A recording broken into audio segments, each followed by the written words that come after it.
नहमदुहु व नुसल्ली व नुसल्लिमु अला रसूलिहिल करीम अम्मा बाद फ़अऊज़ु बिल्लाहि मिनश शैतानिर रजीम बिस्मिल्लाहिर रहमानिर रहीम क़ाल अल्लाहु तबारक व तआला फ़िल क़ुरआनिल मजीद व सयअलमुल लज़ीना ज़लमू अय्य मुनक़लबिन यनक़लिबून सदक़ल्लाहुल अज़ीम। अज़ीज़ान मन, आज का हमारा उन्वान है मुमानअत ज़ुल्म, ज़ुल्म की मुमानअत। रब्बे ज़ुल जलाल ने कुरान करीम के अंदर इरशाद मुबारक फरमाया वसयअलमुल लज़ीना ज़लमू अय्य मुनक़लबिन यनक़लिबून। फरमाया अनकरीब जान लेंगे कौन सी फिरने की जगह फेरे जाएंगे।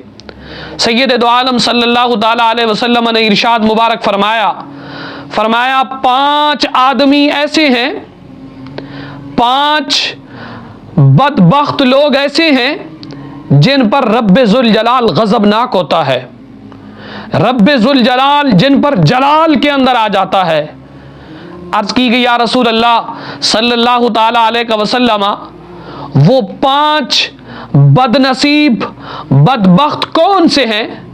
मेरे नबी पाक सल्लल्लाहु ताला अलैहि वसल्लम ने फरमाया ये बदबख्त 5 बदनसीब लोग ये वो हैं, अगर रब चाहेगा तो दुनिया में इन्हें अपने गजब का निशाना बनाएगा, अगर नहीं तो फिर आखिरत में इन्हें जहन्नम में ज़रूर डालेगा।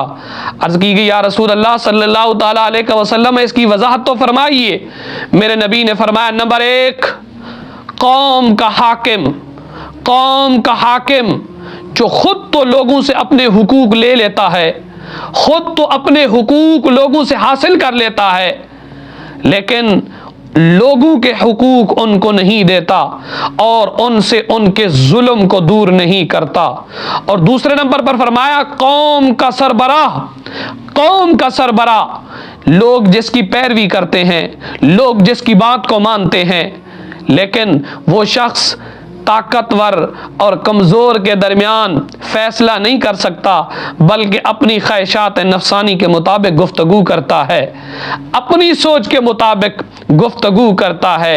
मजलूम के हक में नहीं बल्कि जालिम के हक में फैसला देता है, ताकतवर के हक में फैसला देता है, कमज़ोर के हक में फैसला नहीं देता।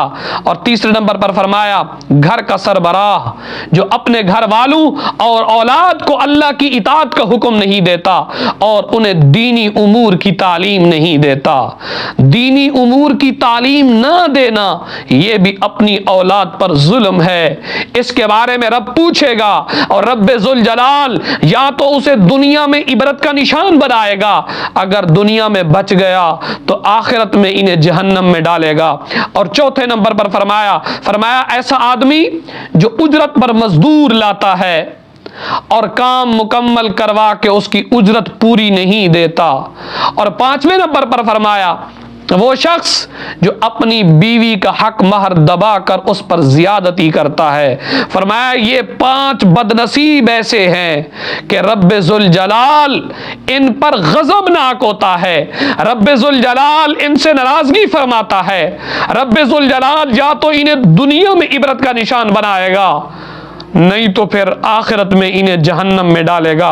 हुज्जतुल इस्लाम इमाम मोहम्मद बिन गज़ाली रहमतुल्लाह ताला अलैह, आपने मुकाशफतुल कुलूब के अंदर इस बात को नकल किया। फरमाया कि किसी जालिम बादशाह ने एक महल बनवाया, एक मुफलिस बुढ़िया आई, उसने उस महल के कुर्ब के अंदर अपनी एक झोपड़ी बना डाली जिसके अंदर वो सुकून से रहती थी। एक मर्तबा जालिम बादशाह ने सवार होकर महल के चारों अतराफ, महल के इर्द गिर्द चक्कर लगाया तो उसे उस बुढ़िया की झोपड़ी नजर आई। उसने पूछा अपने मुशीरों से, अपने वजीरों से, अपने मुलाजिमों से पूछा ये किसकी झोपड़ी है? बताया गया ये एक बुढ़िया की है, वो उसमें रहती है, लेकिन वो जालिम था, वो बादशाह, उसको अपनी दौलत पर एक बड़ा गुरूर और तकब्बुर था।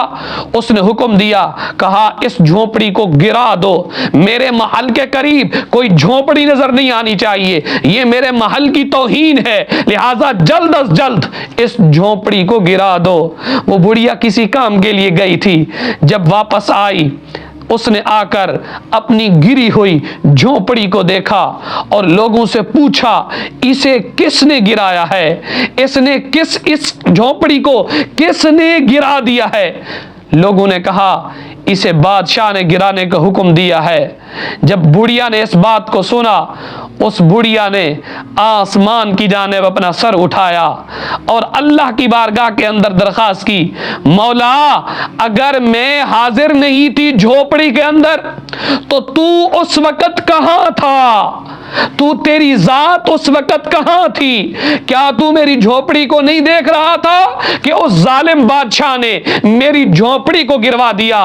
रब्बे जुल जलाल जलाल के अंदर आए, रब्बे जुल जलाल गजबनाक हुए। रब्बे जुल जलाल ने जनाबे जिब्रील को हुक्म दिया, रब ने फरमाया, ऐ जिब्रील, अर्ज कीजिए रब्बे जलील, रब ने फरमाया, जिब्रील जाओ इस महल को, इस महल के रहने वालों के ऊपर ही गिरा दो। अजीजान मन, मजलूम का अगर दुनिया के अंदर कोई साथ देने वाला नहीं है तो फिर एक जात तो है, वो जो हर मजलूम की फरियाद को सुनती है। एक जात तो है कायनात के अंदर, वो रब्बे जुल जलाल की जात है। रब्बे जुल जलाल मजलूम की फरियाद को सुनता है, रब्बे जुल जलाल मजलूम की दुआ को सुनता है, मजलूम की बात को सुनता है। क्योंकि मेरे नबी ने फरमाया, जुल्म तो जुल्म है, फरमाया ये जुल्म कयामत के दिन तारीकी हो जाएगी, रब्बे जुल जलाल इसे अंधेरे के अंदर मुब्तला कर देगा। अजीजान मन, अगर रब्बे जुल जलाल किसी को इज्जत दे दे, किसी को दौलत दे दे, किसी को बादशाहत दे दे, तो अपनी उस बादशाहत के नशे के अंदर, अपने उस इक्तिदार के नशे के अंदर आकर मजलूम, गरीब और बेकस लोगों पर जुल्म ना करे। अगर जुल्म करेगा तो रब्बे जुल जलाल की जात मौजूद है। किसरा बादशाह ने अपने बेटे के लिए एक उस्ताद मुकर्रर किया, आखिरी बात कर रहा हूं, अपने बेटे के लिए एक उस्ताद मुकर्रर किया जो उसे तालीम देता था, अदब सिखाता था। जब वो बच्चा मुकम्मल तौर पर इल्म व फजल से बहरावर हो गया तो उस्ताद ने उसे बुलाया और उस किसरा बादशाह के बेटे को बगैर किसी जुर्म और बगैर किसी सबब के इंतहाई दर्दनाक सजा दी। उस लड़के ने अपने उस्ताद के इस रवैये को बहुत ही बुरा समझा और साफ बात है, दिल में उसके उस्ताद की बगावत आ गई, उस्ताद से नफरत पैदा हो गई। यहाँ तक कि वक़्त के साथ साथ वो किसरा बादशाह का बेटा जवान हो गया और किसरा बादशाह फौत हो गया। बाप के बाद उसने मसनद बादशाहत को संभाला, खुद बादशाह बन गया। बादशाही संभालते ही उसने अपने उस्ताद को बुलाकर पूछा, आपने फुला दिन बगैर किसी जुर्म और बगैर किसी सबब के मुझे इतनी दर्दनाक सजा क्यों दी थी? आज मैं बादशाह बन के बैठा हूं, बता उस दिन तूने मुझे इतनी सजा क्यों दी थी?